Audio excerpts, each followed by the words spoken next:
Assalamualaikum and greetings everyone. Today's topic is on changing the order of integration or reversing the order of integration. So let's say you're given a function fxy and the order of integration is given as dy dx, integrate over region R. So if you want to reverse the order or change the order, then what we need to do is we need to evaluate fxy, integrate with respect to x first and then y. So here you can see that we reverse the order of integration. Okay, or in some cases we are given a function fxy and the order of integration is dx dy over region R. So when we want to change or reverse the order of integration, then we need to evaluate fxy by integrating it with respect to y first and then x. So you can see here the order of integration is reversed. The idea or the reason behind changing the order of integration, or the reason why we want to change the order of integration, is so that we can evaluate the integral easier. Okay, we can evaluate the double integral easier. So that is the reason or behind changing the order of integration. How are we doing with time? Okay, yes, we can continue. All right, so you can see the reason of changing the order of integration once I showed you one example. Okay, let's look at our note again.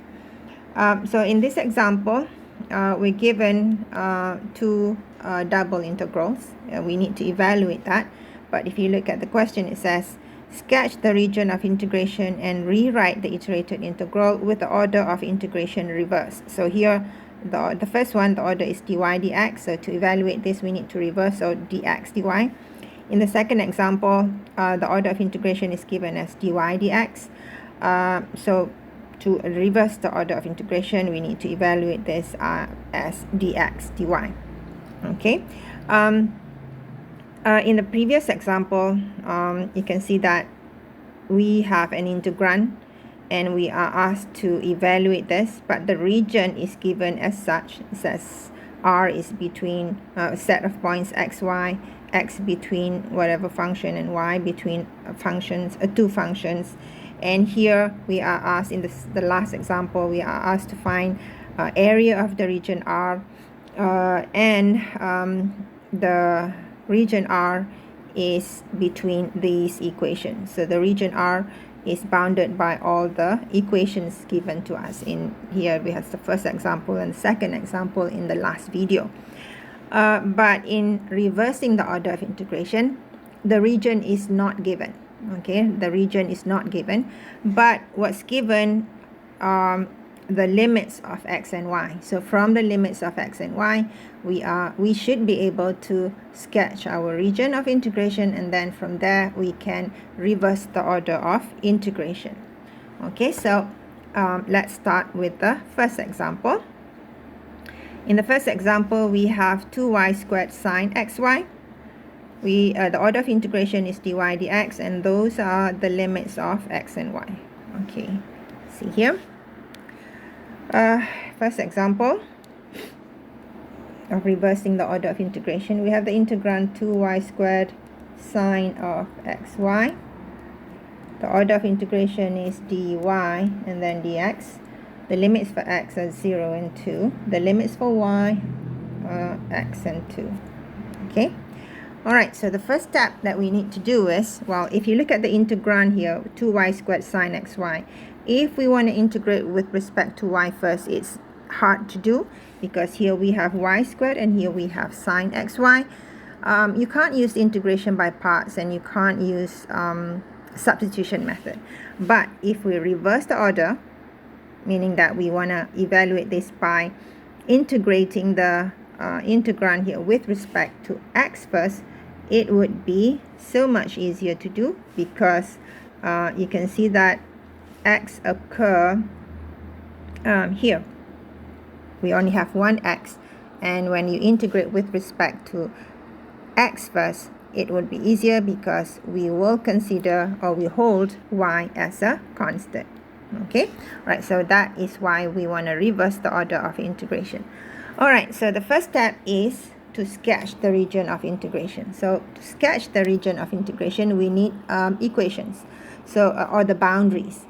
And the boundaries are obtained from the limits of x and y. So let's look at the limits of x. The limits of x, as you can see, are 0 and 2.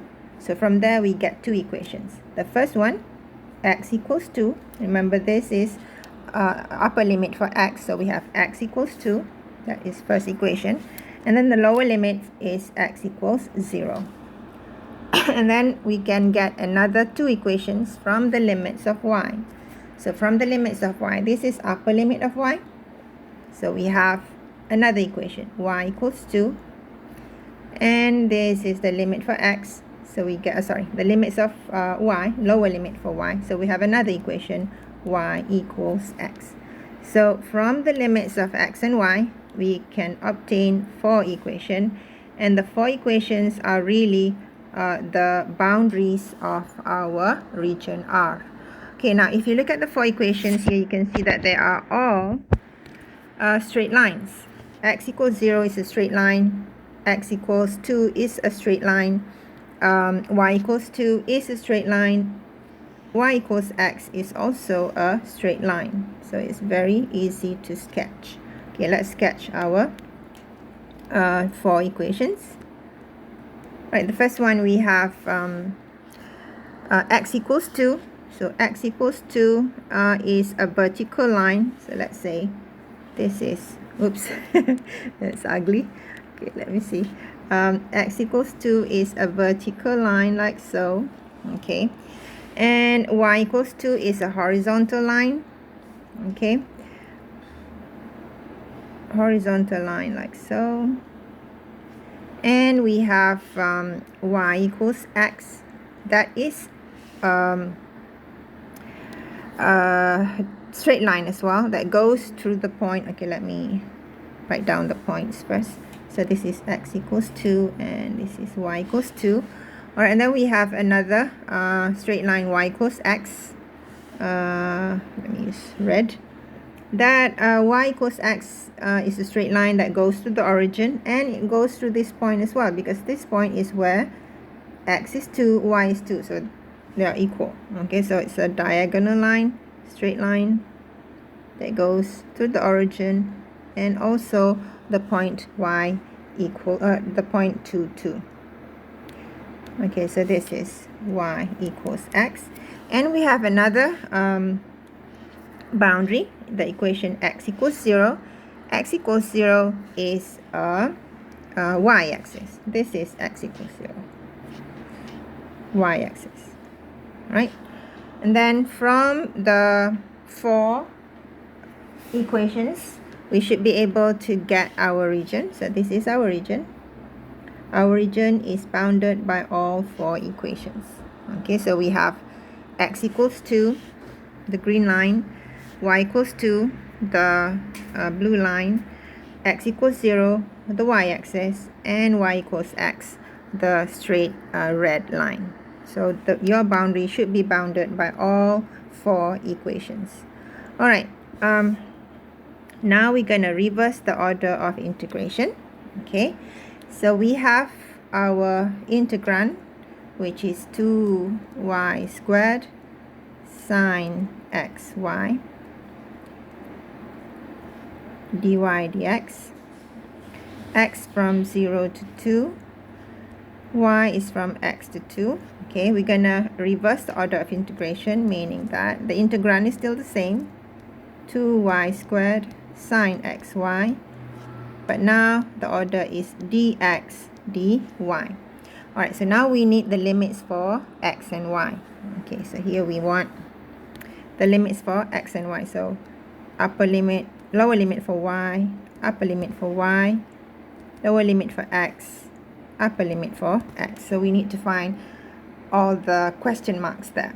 Okay, the first one, dy, the limits for y. Remember, here the order of integration is dx dy. So y is integrated last. So remember from the previous video, the limits for the outer integral should be from a constant to a constant. Okay, so looking at our region here, The lowest value for y is 0, which is the x-axis. And the largest value for y is this line here, where y is equal to 2. So we have two values. Lower limit for y is 0. Okay. And upper limit for y is 2 then. Y equals 2. Okay, so I'm going to erase y here. So we don't need this y anymore. Okay, so that's 0 and 2. Those are really y equals 0 and y equals 2. Okay, now we need to get the limit for x. Okay, the limit for x, if you recall from our note, here we have the order dx dy. So the limit for x is going to be the right and the left boundary. So the right boundary would be the upper limit for x. The left boundary would be the lower limit for x. Okay, so it can be a constant, but it can also be a function of y. Okay, so back to our solution here.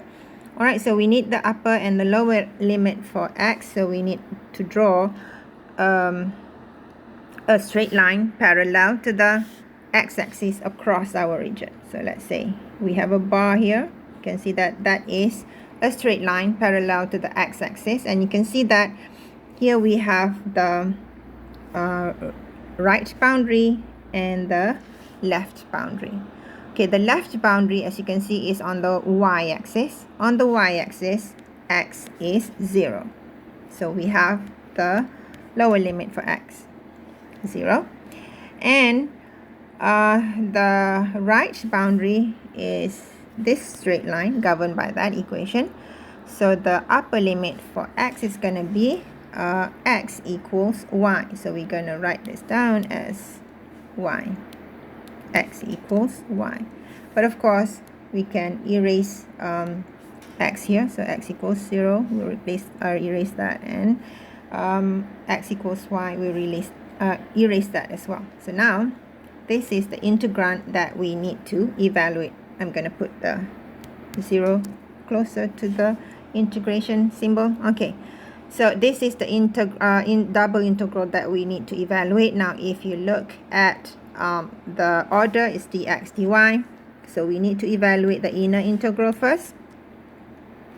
So the inner integral is now integration with respect to x, which means that we hold y as a constant. So it's so much easier to evaluate.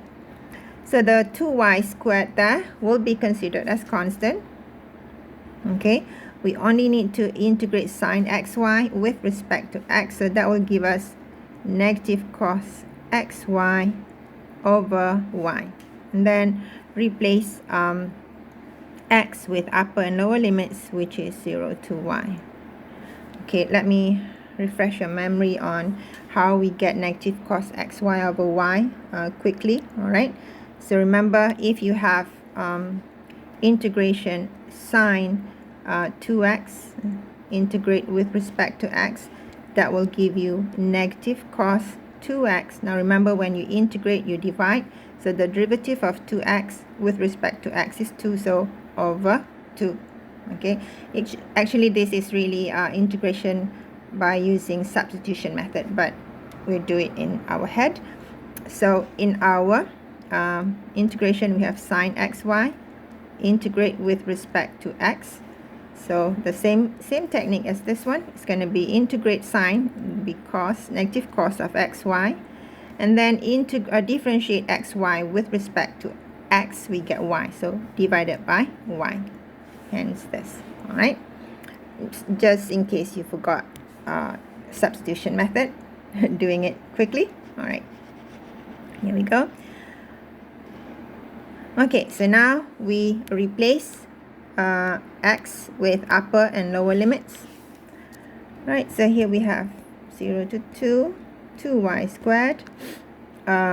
Replacing x with upper limit, we have negative cos y squared over y, then minus the lower limit. Replacing x with lower limit, which is 0, we get negative cos 0 over y.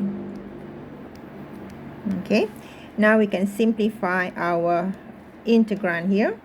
Okay, so here the first one we have 2y squared over y, that will give us 2y, and we have negative there, negative 2y cos y squared, and here we have negative, that is positive, 2y squared over y, that's 2y, and cos 0 here is equal to 1.